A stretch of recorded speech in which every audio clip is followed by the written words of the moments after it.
How you doing? Good, thanks. Hey, Coach. The Patriots played an extra eligible offensive lineman more than any team last week. How did that change how you prepare for a team defensively?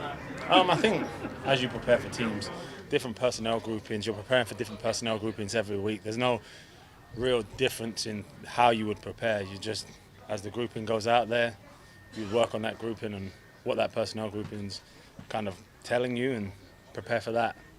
You had 8 quarterback hits and then 2 sacks. What can you just say about the pressure? Sorry, what did you say? You had 8 quarterback hits and 2 sacks last game. Just what can you say about the pressure you were getting? The guys done a great job. They're starting to learn how to play together.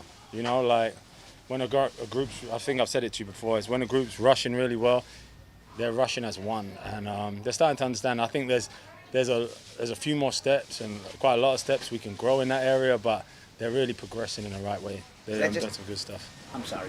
No. The next steps, is that just experience that has to happen? Yeah, experience, understanding, communication, details, you know, like, and as it goes on, I think they get a better feel for that and how they're utilized in different ways. A lot of the guys have talked about the tackling drills you guys have done and how they feel like that's helped. Obviously, you guys can't do much live tackling and all that. No. Yeah, so what's sort of the key, I guess, and what you do to try to make sure it's getting the guys ready to tackle, you know, within the limitations of what you get out here? Yeah, I think as we, like all of us and under Mike, is you really get what you emphasize. So if you want to be a fundamentally good team, you emphasize the fundamentals, and Mike gives us an opportunity to do that within the defensive structure of practice, you know, and we make it a point and we keep working on it and we try and improve, and those things hopefully you see that if you keep teaching it and you see where it's showing up in the game and you see areas of improvement and you keep working on that. I imagine it was not that many, but how many missed tackles did you guys count in that game, and what typically would constitute like a good day of tackling? I think there actually was quite a few missed tackles. I think there was like 9 or 10.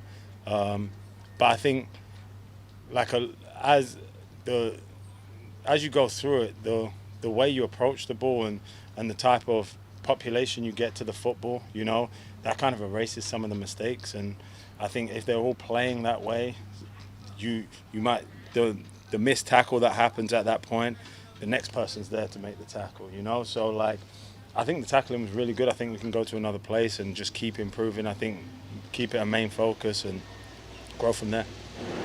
A while back, Mike McDonald said you were really wanting to bring Jonathan Hoskins in here. He was a guy you knew from Dallas.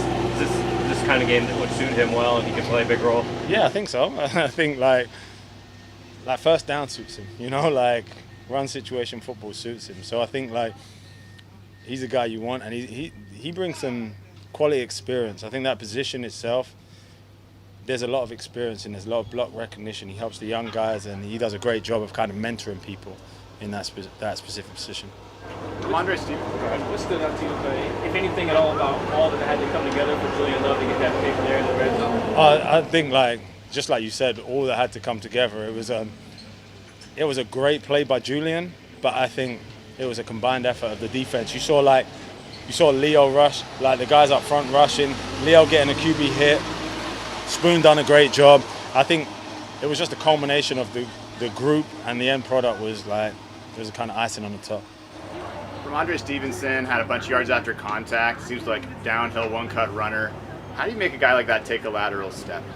I think you just have to play your fundamentals and your keys. Like, he done a great job. You watched the film. Like, I was really impressed with him. You have to give kudos to him. You know, he made some yards out of situations that weren't necessarily yards there. I think for us, it's just about our fundamentals, our keys, playing good pad level. It's the kind of essence of the game. So that's how I see it. Can you give an example of like what a key is?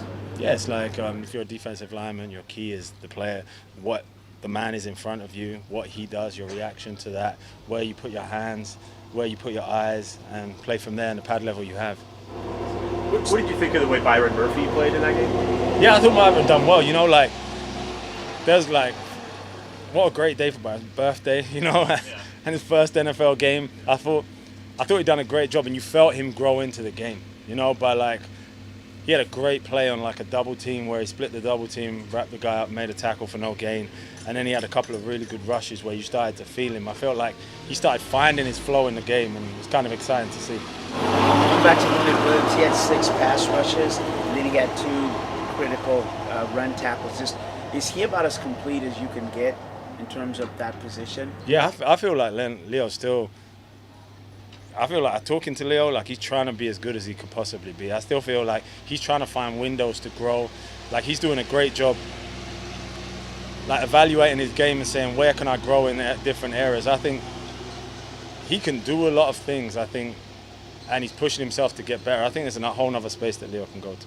Is there some mentorship with him and Byron Murphy? Definitely, I think Leo does a great job of mentoring and leading the whole group. Him and Jay Reed, like they go about business the right way, and it shows people how to do things the right way.